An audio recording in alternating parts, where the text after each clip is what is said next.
Hi friends, welcome back to my channel girly corner. आज हम आपको बताने वाले हैं कद्दू के पत्ते की सब्जी। जी हाँ, छत्तीसगढ़ में तो ये बहुत ही कॉमन है, सभी लोग जानते हैं। कद्दू की भाजी बनती है, उसके पत्ते की सब्जी बनती है। लेकिन जब मैं हिमाचल में थी तो वहाँ लोग बहुत शौक थे कि ऐसा कैसे बनता है, हमने तो कभी नहीं खाया। ये जो भाजी है वो स्वादिष्ट होने के साथ साथ बहुत सारे हेल्दी गुणों से भी भरपूर है। कैंसर जैसी बीमारियों को भी दूर करती है, दिल की सेहत की रामबाण होती है। ये कद्दू के पत्ते इम्यूनिटी मेमोरी बढ़ाता है, स्किन हेयर के लिए बहुत अच्छा है। तो बहुत सारे हेल्दी जो बेनिफिट्स हैं वो हैं। तो चलिए देखते हैं इसे कैसे बनाते हैं। कद्दू की बहुत पुरानी पत्तियों को नहीं लेना है, जो उसी समय ताज़ा ताज़ा नई नई पत्तियां आती हैं उनका इस्तेमाल करना है। इनसे जो भाजी बनेगी, सब्जी बनेगी, वो बहुत ही सॉफ्ट बनेगी। और साथ ही साथ इस तरह की जो छोटी छोटी नई नई शाखाएं आ रही हैं उनको भी आप यूज कर सकते हैं। कद्दू की भाजी की सब्जी में इस तरह से छोटा सा कद्दू इस्तेमाल करने से इसका स्वाद और भी बढ़ जाता है। इसे बहुत ही बारीक बारीक कट करना है, जितना बारीक हो सके उतना बारीक इसे कट करना है। ये जो पत्ते हैं उन्हें हम भाजी कहते हैं। इन्हें काटने से पहले हमने अच्छी तरह से धो लिया था। अब इसे हम एक कुकर में डाल देंगे, जितनी भी भाजी है उसे।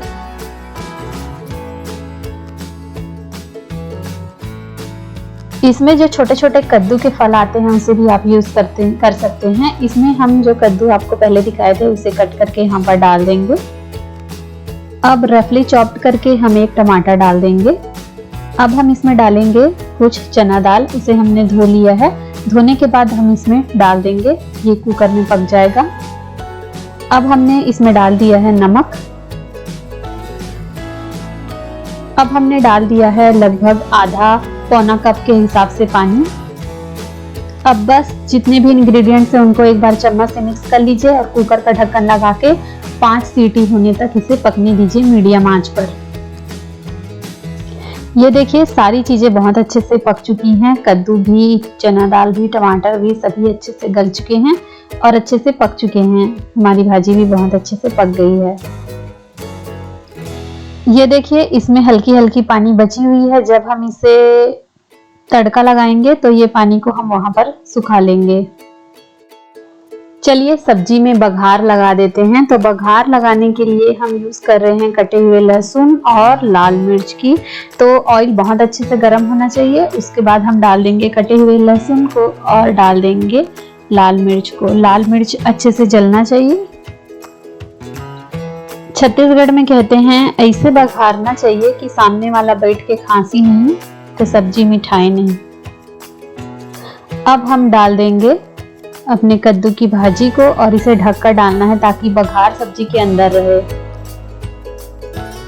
इसके बाद हमें ढककर इसे इस तरह से पकाना है कि ये जो पानी है वो सूख जाए तो हमारी भाजी हो जाएगी तैयार।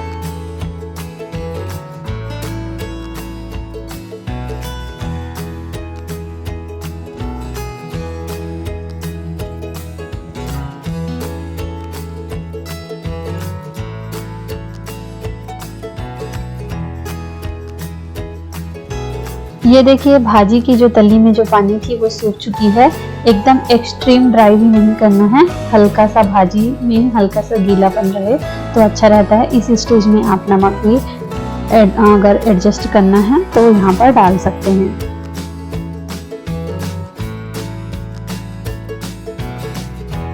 तो आई होप आपको हमारी ये सिंपल सी और बहुत ही हेल्दी रेसिपी पसंद आई होगी। पसंद आई है तो लाइक शेयर कमेंट जरूर कीजिएगा। Thank you so much for watching and keep watching girly corner. पसंद आया तो एक लाइक जरूर कीजिएगा। Thank you, bye bye.